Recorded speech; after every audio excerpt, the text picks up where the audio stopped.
This is a fan-generated show. If you would like to support us, please go to jamieglazov.com and also don't forget to subscribe to our YouTube channel. And make sure to order Jamie Glazov's new critically acclaimed jihadist psychopath. How he is charming, seducing, and devouring us. All your support is greatly appreciated. Good evening. Welcome to the Jamie Glazov Moment. Tonight, high school teacher reprimanded for insulting Islam on Facebook.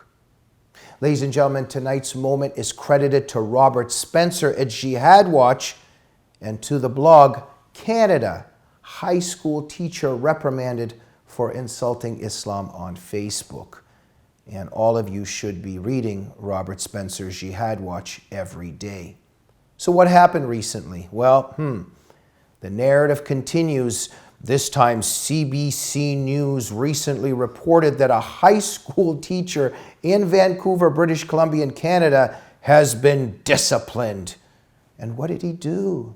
Well, he wrote, CBC News reports, intemperate and insulting comments about religion on an FB post. Well, we kind of know that it turns out the more we read about the story, it's really because he said something about Islam. Now, CBC reports that John William Yetman had agreed after his disciplining to a formal reprimand after acknowledging that he had committed professional misconduct and that he ended up signing a consent resolution agreement with the Commissioner for Teacher Regulation. Now, according to a public notice posted online, Yetman's behavior raised, quote, the concern that students in his classroom may not be treated in a respectful fashion. This is because he's saying something on Facebook about what he thinks about Islam. Right.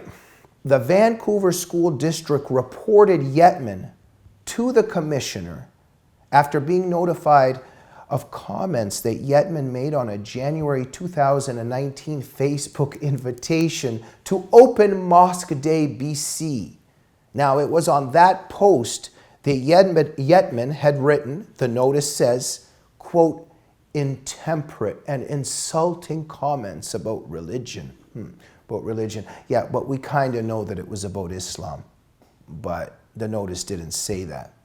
Now, the notice went on to explain that members of the public, quote, saw Yetman's post, and some reported feeling concerned that a teacher would display this level of intolerance. The CBC reports that after Yetman became aware of the concerns about his comments, he deleted them, along with other FB posts that were apparently insulting of other major religions. It's a little bit confusing here because we're not allowed to see these comments and we're not told what they were about. The notice describes his language in the comments and posts as, again, quote, discourteous and disrespectful. Okay. Robert Spencer in his blog has stressed a few important points, profound points. So Robert Spencer points out that this teacher insulted other religions as well. But Robert Spencer points out that if he had insulted only Christianity, the question is, would there be concern that he couldn't treat Christian students in a respectful fashion?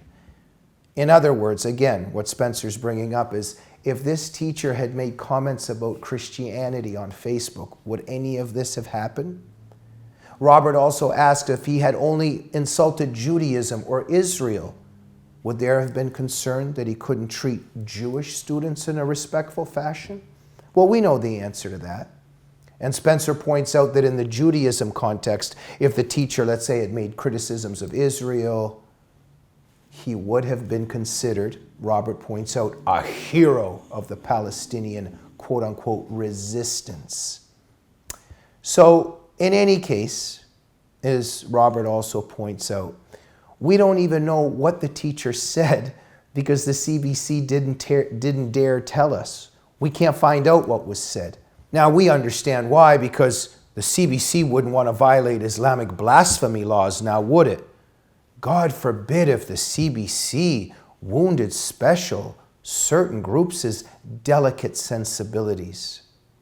So, in other words, we're not even allowed to know, the public isn't even allowed to know what those awful words were that Yetman said about Islam.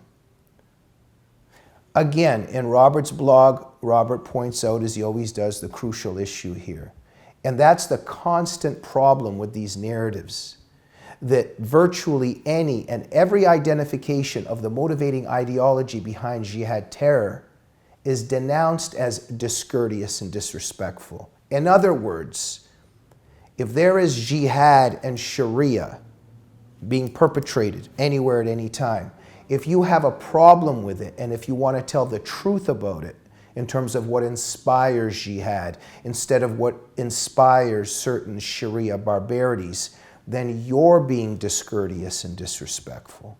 So for instance, how do we even know that this teacher, for instance, how do we know that he wasn't writing, maybe standing up for Muslim girls that we do at the Glazov Gang and trying to defend them from female genital mutilation, from honor killings, from forced marriage, and all the Sharia crimes against women and girls that is spawned by Islamic theology? We do that here at the Glazov Gang. But if you do that, then in this culture, ruled by the left, you are considered to be being discourteous and disrespectful. And that's what our public discourse is now about, because the left is in control. So what's happened here? A teacher in Canada has been reprimanded for making comments on Facebook about Islam. And we aren't even allowed to know what the comments were. That's some food for thought. Did this happen in Pakistan? Did it happen in Iran? Did it happen in Saudi Arabia? No, because if it happened there, the teacher would probably be dead or in prison. But it happened here in Canada. And for now, because Sharia is not in full control, he's just reprimanded. Because Sharia and Islamic blasphemy laws, again, are not completely in control here. But what happens when they will be?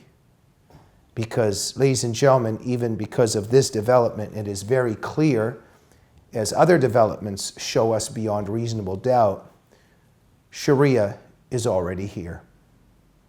We'll see you on the next Jamie Glazov moment. Good night.